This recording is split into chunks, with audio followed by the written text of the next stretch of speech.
রবীন্দ্রনাথ ঠাকুরের গল্পগুচ্ছ থেকে আরেকটি গল্প, দেনা পাওনা। 5 ছেলের পর যখন এক কন্যা জন্মিল, তখন বাপ মায়ে অনেক আদর করিয়া তাহার নাম রাখিলেন নিরুপমা। এই গোষ্ঠীতে এমন শৌখিন নাম ইতিপূর্বে কখনো শোনা যায় নাই। প্রায় ঠাকুর দেবতার নামই প্রচলিত ছিল। গণেশ, কার্তিক, পার্বতী তাহার উদাহরণ। এখন নিরুপমার বিবাহের প্রস্তাব চলিতেছে। তাহার পিতা রামসুন্দর মিত্র অনেক খোঁজ করেন, কিন্তু পাত্র কিছুতেই মনের মতন হয় না।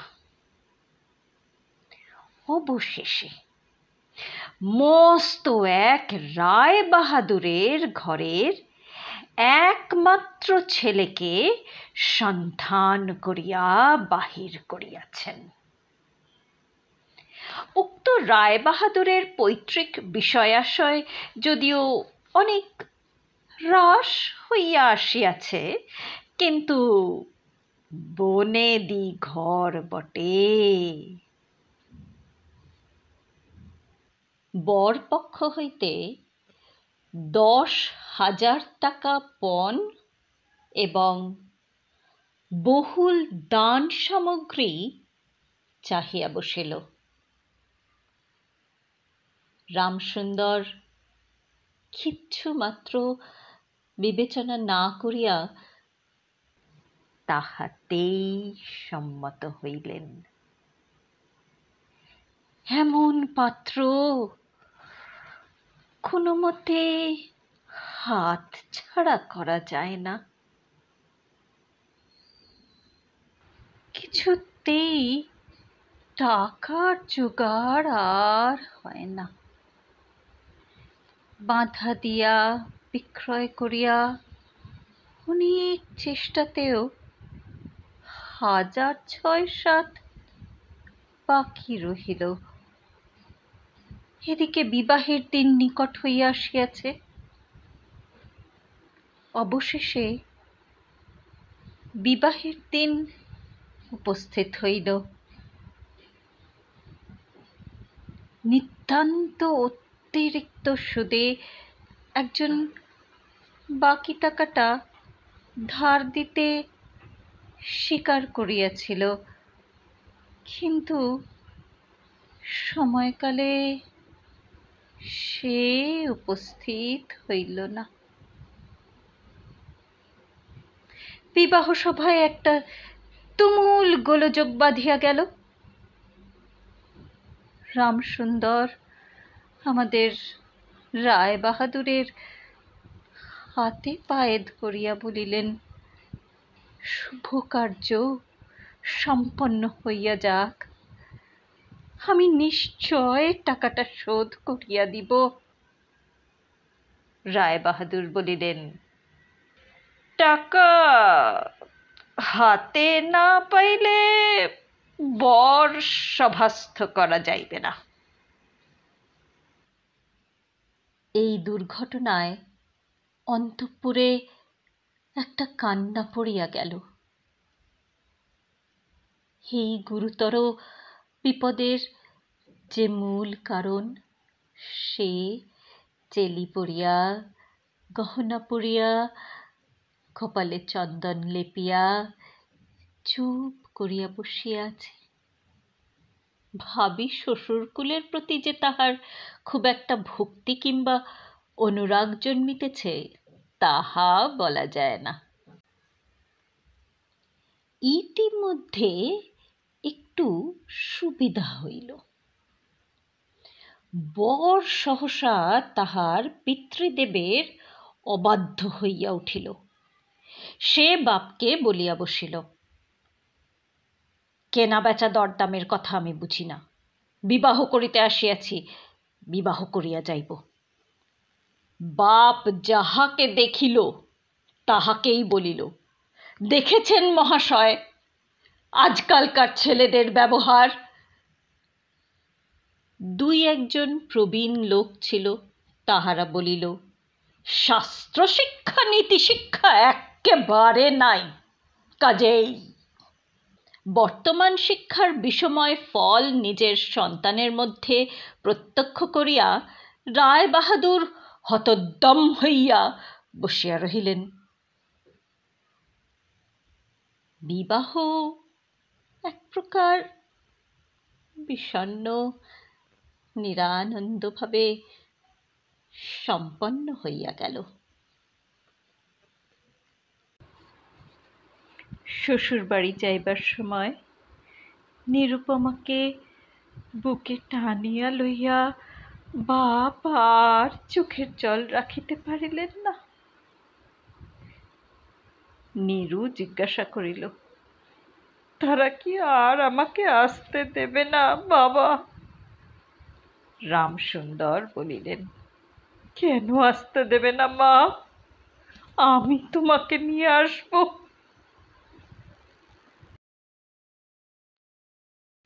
রামসুন্দর প্রায় মেয়েকে দেখিতে যান, কিন্তু বেহাই বাড়িতে তাঁর কোনো প্রতিপত্তি নাই।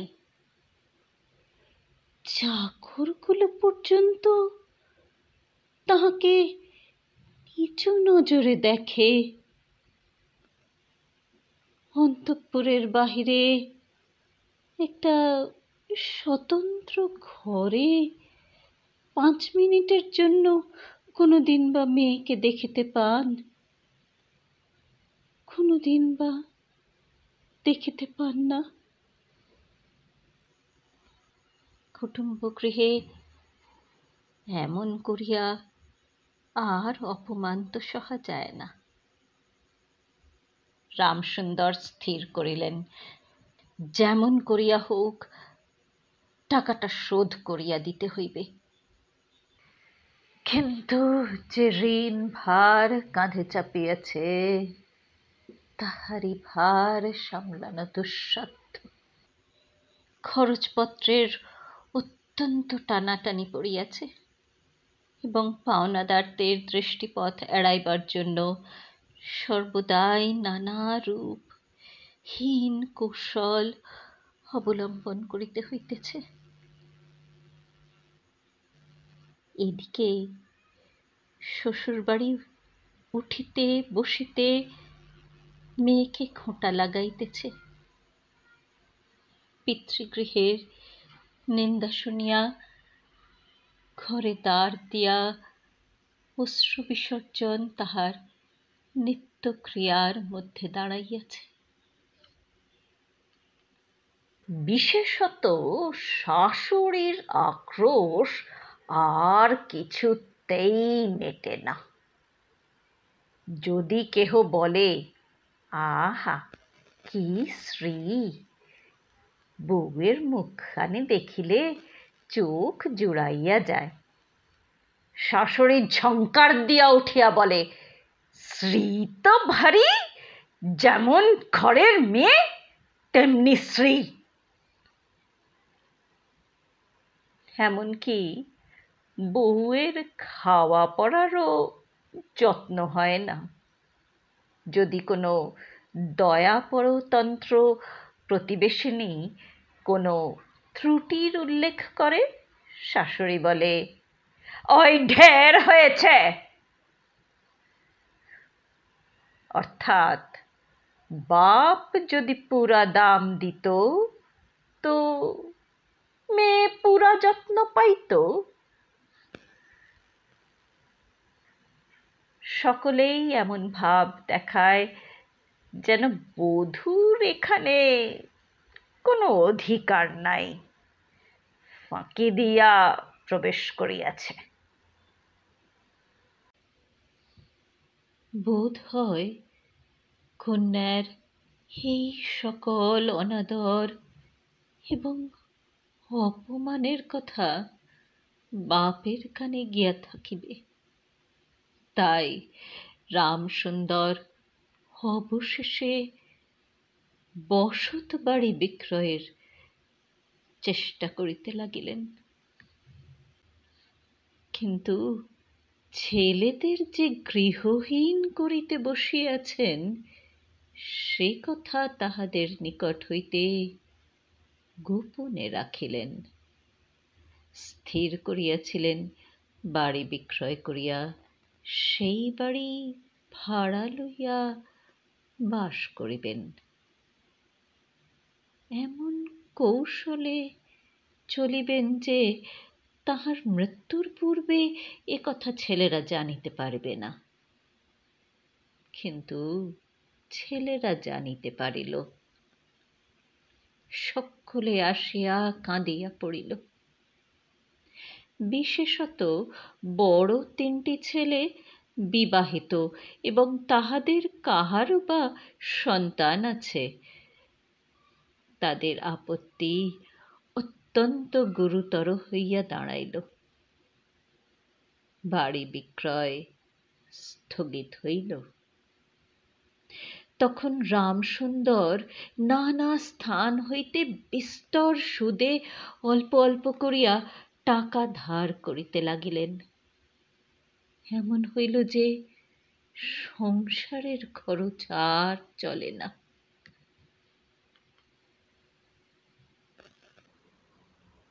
নীরু বাপের মুখ দেখিয়া সব বুঝিতে পারিল। বৃদ্ধের পক্ষকেশ শুষ্ক মুখে এবং সদা সংকুচিত ভাবে দৈন্য এবং দুশ্চিন্তা প্রকাশ হইয়া পড়িল।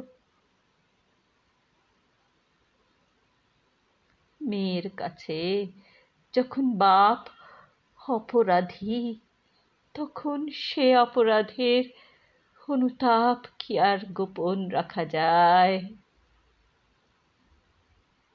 রামসুন্দর যখন বেহাই বাড়ির অনুমতিক্রমে ক্ষণকালের জন্য কন্যার সাক্ষাৎ লাভ করিতেন, তখন বাপের বুক যে কেমন করিয়া ফাঁপে তাহা তাহার হাসি দেখিলেই টের পাওয়া যাইত। সেই ব্যথিত পিতৃহৃদয়কে সান্ত্বনা দিবার উদ্দেশ্যে দিন কতক বাপের বাড়ি যাইবার জন্য নীরু নিতান্ত অধীর হইয়া উঠিয়াছে। বাপের ম্লান মুখ দেখিয়া সে আর দূরে থাকিতে পারে না। একদিন রামসুন্দরকে কহিল, বাবা, আমাকে একবার বাড়ি লইয়া যাও।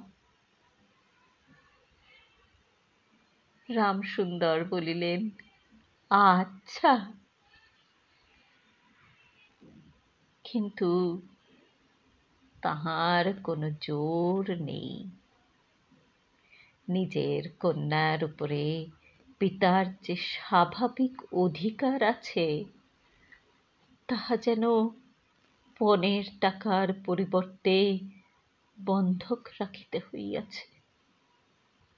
এমনকি কন্যার দর্শন, সেও অতি সসংকোচে ভিক্ষা চাহিতে হয় এবং সময় বিশেষে নিরাশ হইলে দ্বিতীয় কথাটি কহিবার মুখ থাকে না।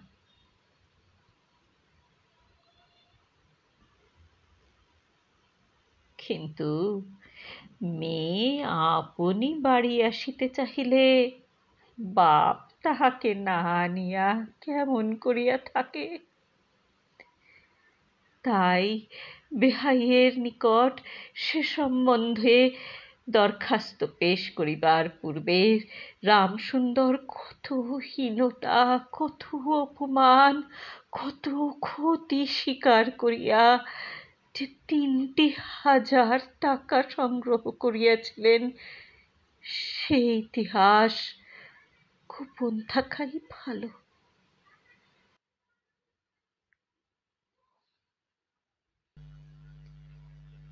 নোট কখানি রুমালে জড়াইয়া চাদরে বাঁধিয়া রামসুন্দর বেহাইয়ের নিকট গিয়া বসিলেন। প্রথমে হাস্যমুখে পাড়ার খবর পাড়িলেন, হরেকৃষ্ণের বাড়িতে একটি মস্ত চুরি হইয়া গিয়াছে। তাহার আদ্যোপান্ত বিবরণ করিলেন। নবীন মাধব ও রাধা মাধব দুই ভাইয়ের তুলনা করিয়া বিদ্যা বুদ্ধি ও স্বভাব সম্বন্ধে রাধা মাধবের সুখ্যাতি এবং নবীন মাধবের নিন্দা করিলেন। শহরে একটা নূতন ব্যামো আসিয়াছে, সেই সম্বন্ধে অনেক আজগুবি আলোচনা করিলেন। অবশেষে হুঁকাটি নামাইয়া রাখিয়া কথায় কথায় বলিলেন, হ্যাঁ হ্যাঁ বেহাই, সেই টাকাটা বাকি আছে বটে।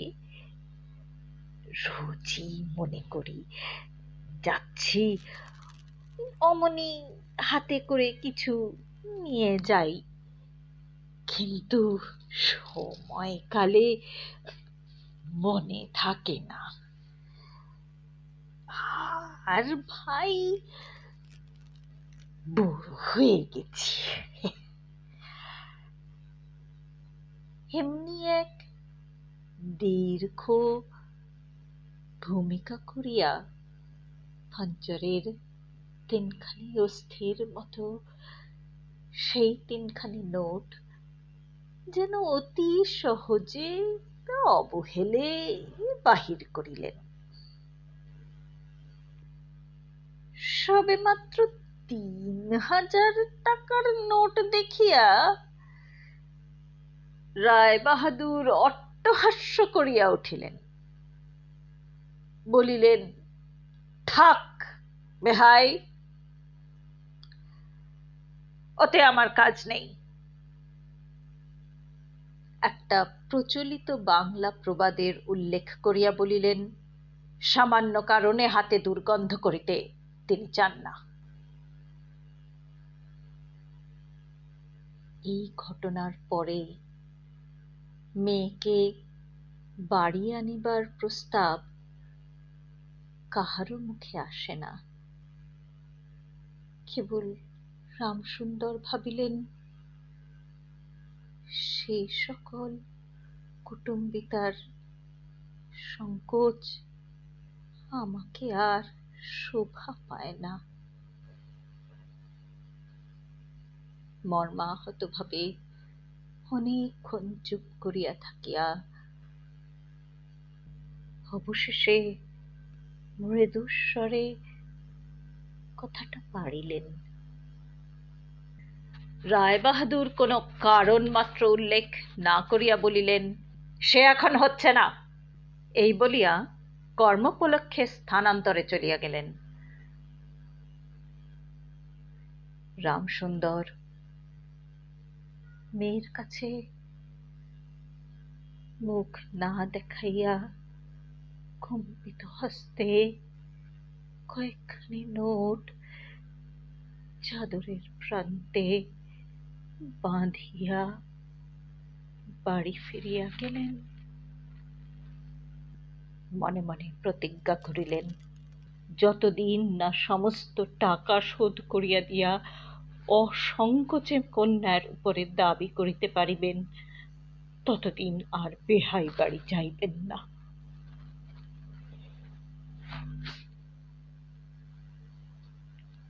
বহুদিন গেল।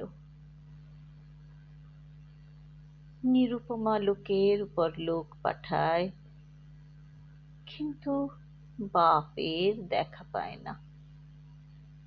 অবশেষে অভিমান করিয়া লোক পাঠানো বন্ধ করিল। তখন রামসুন্দরের মনে বড় আঘাত লাগিল, কিন্তু তবু গেলেন না। আশ্বিন মাস আসিল। রামসুন্দর বলিলেন, এবার পুজোর সময় মাকে ঘরে আনিবই, নহিলে আমি। খুব একটা শক্ত রকম শপথ করিলেন।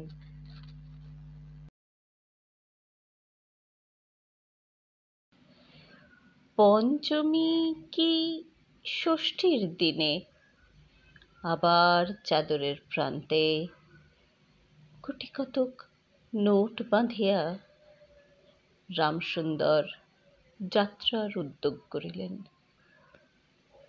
5 বৎসরের এক নাতি আসিয়া বলিল, দাদা, আমার জন্য গাড়ি কিনতে যাচ্ছিস?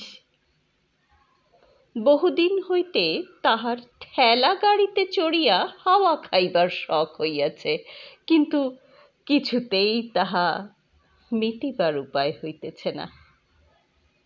6 বৎসরের এক নাতিনী আসিয়া সরোদনে কহিল, পূজার নিমন্ত্রণে যাইবার মতো তাহার একখানিও ভালো কাপড় নাই। রামসুন্দর তাহা জানিতেন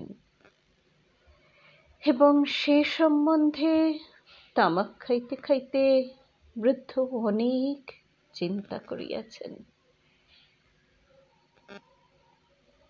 রায় বাহাদুরের বাড়ি যখন পূজার নিমন্ত্রণ হইবে,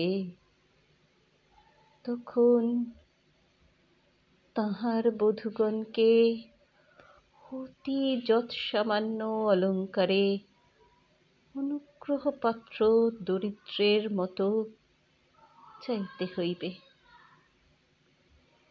একথা স্মরণ করিয়া তিনি অনেক দীর্ঘ নিঃশ্বাস ফেলিয়াছেন, কিন্তু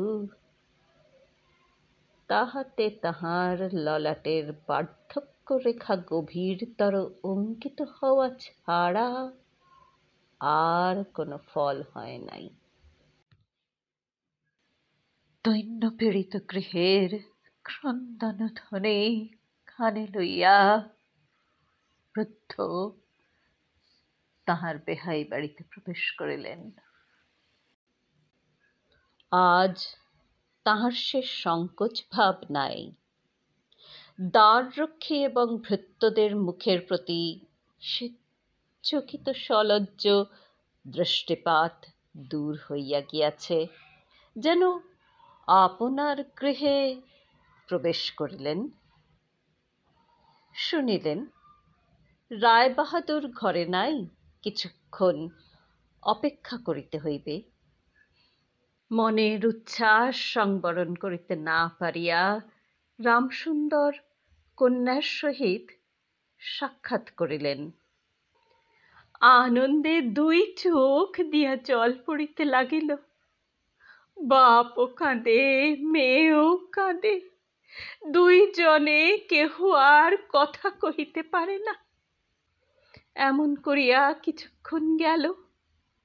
তারপরে রামসুন্দর কহিলেন, এবার তোকে নিয়ে যাচ্ছি মা, আর কোনো গোল নাই।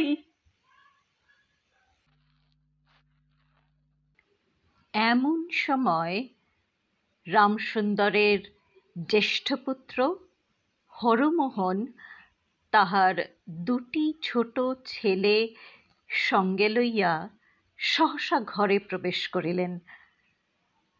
পিতাকে বলিলেন, বাবা,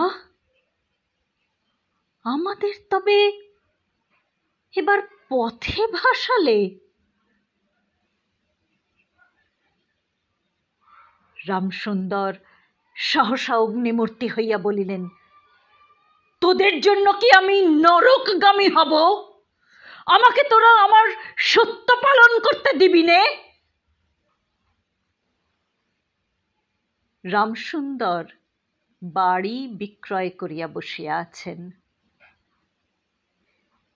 ছেলেরা কিছুতে না জানিতে পায় তাহার অনেক ব্যবস্থা করিয়াছিলেন। কিন্তু তবু তাহারা জানিয়াছে দেখিয়া তাহাদের প্রতি হঠাৎ অত্যন্ত রুষ্ট ও বিরক্ত হইয়া উঠিলেন। তাহার নাতি তাহার দুই হাঁটু সব বলে জড়িয়া ধরিয়া মুখ তুলিয়া কহিল, দাদা, আমাকে গাড়ি কিনে দিলে না? নতশির রামসুন্দরের কাছে বালক কোনো উত্তর না পাইয়া নীরুর কাছে গিয়া কহিল, পিসিমা, আমাকে একখানা গাড়ি কিনে দেবে?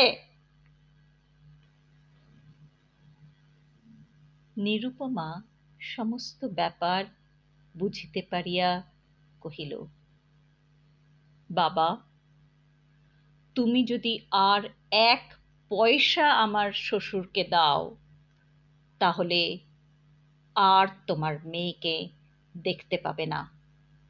এই তোমায় গা ছুঁয়ে বললুম। রামসুন্দর বলিলেন, ছি মা, এমন কথা বলতে নেই। আর এ টাকাটা যদি আমি না দিতে পারি, তাহলে তোর বাপের অপমান আর তোরও অপমান। নীরু কহিল, টাকা যদি দাও তবেই অপমান। তোমার মেয়ের কি কোনো মর্যাদা নেই? আমি কি কেবল একটা টাকার থলি? যতক্ষণ টাকা আছে ততক্ষণ আমার দাম। না বাবা, এই টাকা দিয়ে তুমি আমাকে অপমান করো না। তাছাড়া আমার স্বামী তো এ টাকা চান না। রামসুন্দর কহিলেন, তাহলে তোমাকে যেতে দেবে না মা? নিরুপমা কহিল, না দেয় তো কি করবে বলো? তুমিও আর নিয়ে যেতে চেও না। রামসুন্দর কম্পিত হস্তে নোট বাঁধা চাদরটি কাঁধে তুলিয়া আবার চোরের মতো সকলের দৃষ্টি এড়াইয়া বাড়ি ফিরিয়া গেলেন।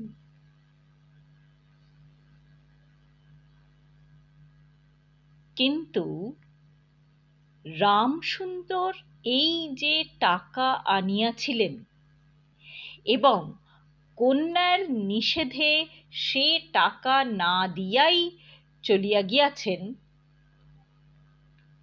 সে কথা গোপন রহিল না।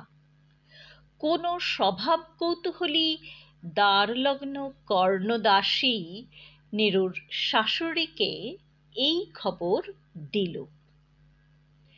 শুনিয়া তাহার আর আক্রোশের সীমা রহিল না। নিরুপমার পক্ষে তাহার শ্বশুর বাড়ি সরসজ্জা হইয়া উঠিল। এদিকে তাহার স্বামী বিবাহের অল্পদিন পরেই ডেপুটি ম্যাজিস্ট্রেট হইয়া দেশান্তরে চলিয়া গিয়াছে এবং পাছে সংসর্গ দোষে হীনতা শিক্ষা হয় এই ওজরে সম্প্রতি বাপের বাড়ির আত্মীয়দের সহিত নীরুর সাক্ষাৎকার সম্পূর্ণ নিষিদ্ধ হইয়াছে। এই সময় নীরুর একটা গুরুতর পীড়া হইল, কিন্তু সেজন্য তাহার শাশুড়িকে সম্পূর্ণ দোষ দেওয়া যায় না। শরীরের প্রতি সে অত্যন্ত অবহেলা করিত। কার্তিক মাসের হিমের সময় সমস্ত রাত মাথার দরজা খোলা, শীতের সময় গায়ে কাপড় নাই, আহারের নিয়ম নাই। দাসীরা যখন মাঝে মাঝে খাবার আনিতে ভুলিয়া যাইত, তখন যে তাহাদের একবার মুখ খুলিয়া স্মরণ করাইয়া দেওয়া, তাহাও সে করিত না। সে যে পরের ঘরের দাস দাসী এবং কর্তাগৃহিণীদের অনুগ্রহের উপর নির্ভর করিয়া বাস করিতেছে, এই সংস্কার তাহার মনে বদ্ধমূল হইতেছিল। কিন্তু এরূপ ভাবটাও শাশুড়ির সহ্য হইত না।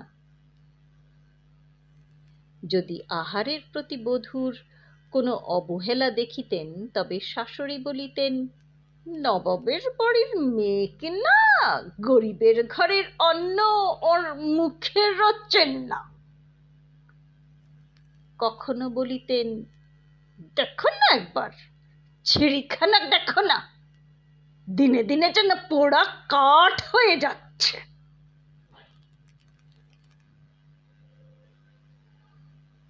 রোগ যখন গুরুতর হইয়া উঠিল, তখন শাশুড়ি বলিলেন, ওর সমস্ত নেকামি। অবশেষে একদিন নীরু সবিনয়ে শাশুড়িকে বলিল, বাবাকে আর আমার ভাইদের একবার দেখবো মা। শাশুড়ি বলিলেন, কেবল বাপের বাড়ি যাইবার ছল।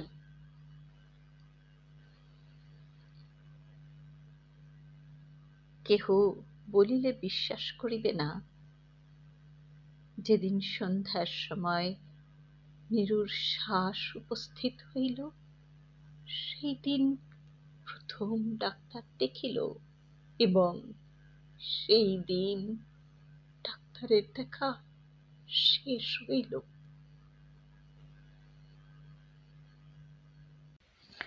বাড়ির বড় বউ মরিয়াছে, খুব ধুম করিয়া অন্ত্যেষ্টিক্রিয়া সম্পন্ন হইল। প্রতিমা বিসর্জনের সমারোহ সম্বন্ধে জেলার মধ্যে রায়চৌধুরীদের যেমন লোকবিখ্যাত প্রতিপত্তি আছে, বড় বউয়ের সৎকার সম্বন্ধে রায় বাহাদুরদের তেমনি একটা খ্যাতি রটিয়া গেল। এমন চন্দন কাষ্ঠের চিতা এ মুলুকে কেহ কখনো দেখে নাই। এমন ঘটা করিয়া শ্রাদ্ধ কেবল রায় বাহাদুরদের বাড়িতেই সম্ভব, এবং শোনা যায় ইহাতে তাহাদের কিঞ্চিত ঋণও হইয়াছিল।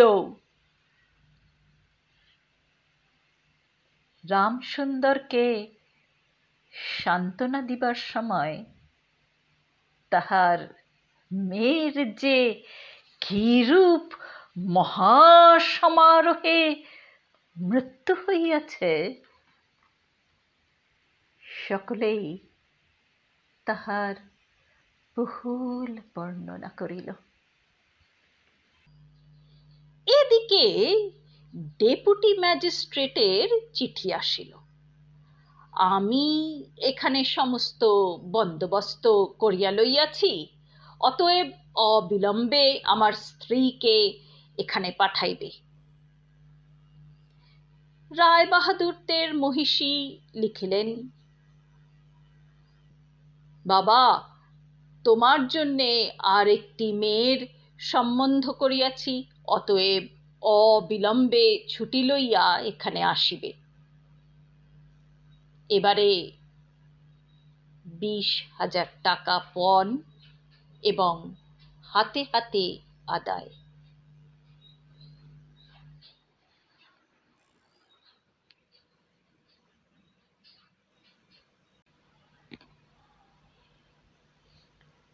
নমস্কার, আশা করি আপনাদের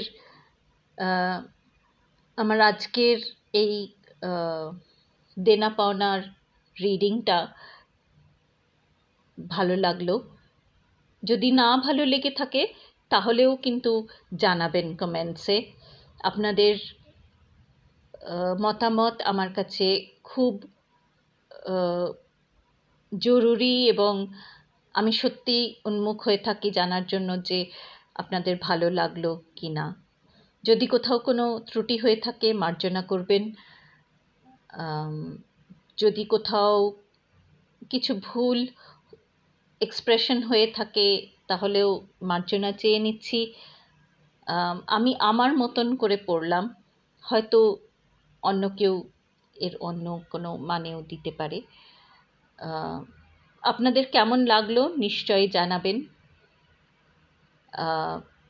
তবে আজ আসি, নমস্কার, আবার দেখা হবে আমার আসছে গল্পের সময়। আজকের আমার এই গল্প পড়ার সময় আপনার উপস্থিতির জন্য আপনাকে অসংখ্য ধন্যবাদ জানাচ্ছি। আশা করি আসছে গল্পেতেও আপনি আবারও থাকবেন। আমার চ্যানেলটাতে সাবস্ক্রাইব করবেন, শেয়ার করবেন, এবং আপনার বন্ধুবান্ধবদের মধ্যে আমার চ্যানেলের কথা জানাবেন। আসি তবে, নমস্কার, আবার দেখা হবে।